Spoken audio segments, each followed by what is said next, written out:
Habang si XRP ay unti-unting bumabawi or nagre-recover mula sa kanyang pagbagsak, bigla namang nag-apply si Ripple ng banking license sa mismong Office of the Comptroller of the Currency or OCC sa Amerika. Oo, tama po ang narinig ninyo mga ka-crypto.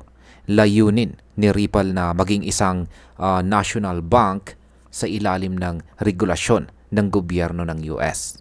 Pero ang tanong ngayon, ito na nga ba ang susi para tuluyang pumalo sa XRP sa presyong $4? Kaya yan po ang siyang ating pag-uusapan sa video na ito. Pero bago po tayo magpatuloy, ay pakibasa na lamang po muna ang disclaimer dito po sa ibaba ng ating screen. Yan mga ka-crypto, simulan po natin sa kung ano po ang ibig sabihin ng pag-apply ni Ripple ng banking license sa US. Ang pag-apply ni Ripple para sa isang national banking charter ay isang hakbang na maglalagay sa kanila sa ilalim ng direktang regulasyon ng federal ng gobyerno ng Amerika. Kapag ito po ay naaprubahan, hindi lang basta crypto company si Ripple. Magiging isa na itong pambansang bangko or national bank na may legal na karapatan na mag-operate gaya ng ibang traditional banks.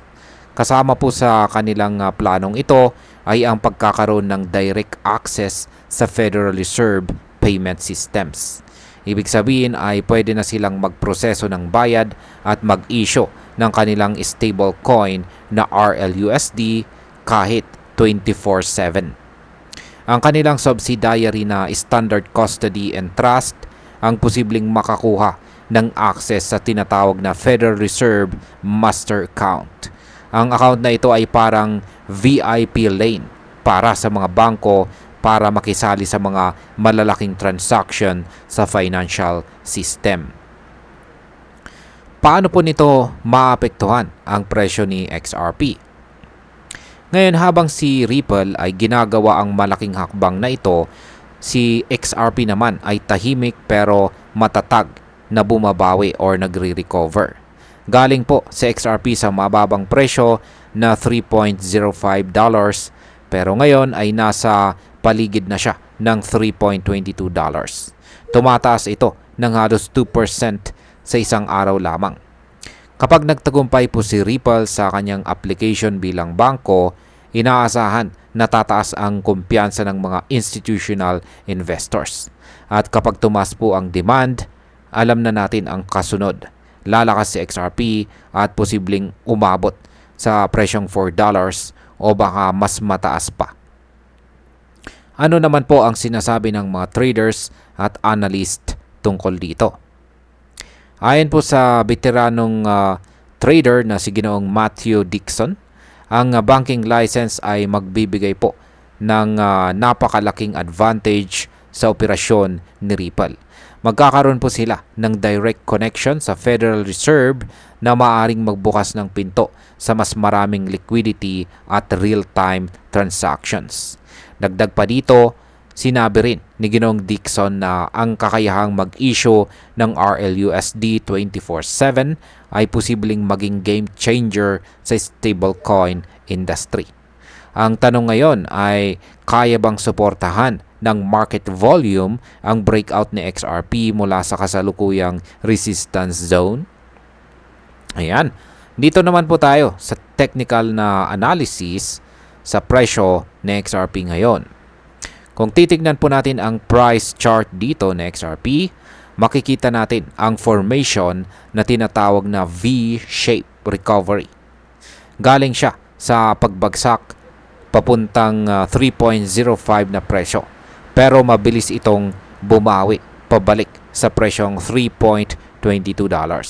Sa ngayon, ang presyo po ni XRP ay nasa ilalim lang ng resistance zone na $3.24 hanggang $3.28. Kapag nabasag niya ito, ang susunod po na target ay nasa $3.42. At kung magpapatuloy pa ang momentum, pwede po tayong tumingin pabalik sa recent high na $3.70. Ayan. Ang Relative Strength Index naman or RSI ay nasa value na 56.42. Ibig sabihin nito ay nasa gitna ito ng momentum pero hindi pa overbought. Walang senyales ng bearish divergence. Kaya maraming analyst ang naniniwala na posible pa ang tuloy-tuloy na pag-akyat. Ngayon ay ano naman ang ibig sabihin ng resistance at saka support zones na nabanggit? Ang resistance ay yung presyo kung saan maraming sellers ang naglalabas ng XRP, kaya nahihirapan itong tumaas. Sa kaso po ni XRP dito, ito ay nasa pagitan ng presyong $3.24 hanggang $3.28. Kapag nabasag ito, ang susunod na target ay ang presyong $3.42. Ang support zone naman ay ang presyo kung saan maraming buyers ang pumapasok.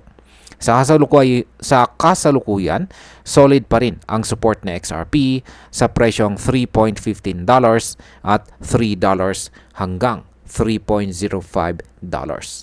Ibig sabihin, kahit bumagsak pa ng kaunti si XRP, ay may mga buyers na handang sumalo sa kanya. Ano naman po ang kahalagahan ng RLUSD sa plano ni Ripple? Ang RLUSD ay ang bagong stable coin na ginawa ni Ripple.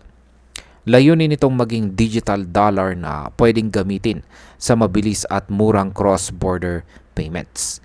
Kung magiging bangko po si Ripple, mas magkakaroon sila ng legal backing para mag-issue ng RLUSD at mas maraming gumagamit nito.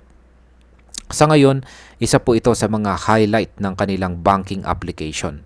Kapag nabigyan ng approval, pwedeng mag-issue ng RLUSD 24/7 at magamit ito sa mga real-time na transactions sa pamamagitan po ng Federal Reserve System. Ngayon ay ano naman po ang reaksyon ng crypto community sa galaw na ito? Marami po ang nabigla at natuwa sa desisyong ito ni Ripple. Sa social media ay nag-trending agad ang application nilang ito para maging bangko. Ang iba po ay nagsasabing ito na raw ang simula ng pagtaas ni XRP, habang ang ilan naman ay nagiging maingat at naghihintay muna ng final na decision mula sa OCC. May ilang mga market analyst na naniniwalang kapag natuloy ang plano, si Ripple ay magiging isa sa pinaka-legit na crypto companies sa buong mundo. Hindi lang po siya magiging bangko, magiging bahagi na po siya ng mainstream financial system. At ayan, para po sa atin bilang mga Pinoy crypto enthusiasts ay malaking bagay po ito. Una, kung tumaas po ang presyo ni XRP dahil sa balitang ito, pwede tayong makinabang sa price action. Pangalawa, kung si Ripple ay maging bangko na may direct access sa Federal Reserve, magbubukas po ito ng mas malawak na opportunity para sa paggamit ng XRP at RLUSD sa remittances, lalo na sa mga OFW.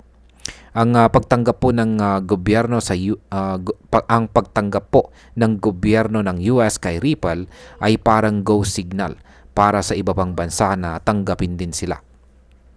Posibleng magbukas po ito ng partnership sa mga bangko dito sa atin or dito po sa Pilipinas sa hinaharap. Kaya bilang investor ay mahalaga pong bantayan natin ang galaw ng OCC sa mga susunod na linggo. At bilang panghuli, ang galaw na ito ni Ripple ay hindi po basta marketing lamang.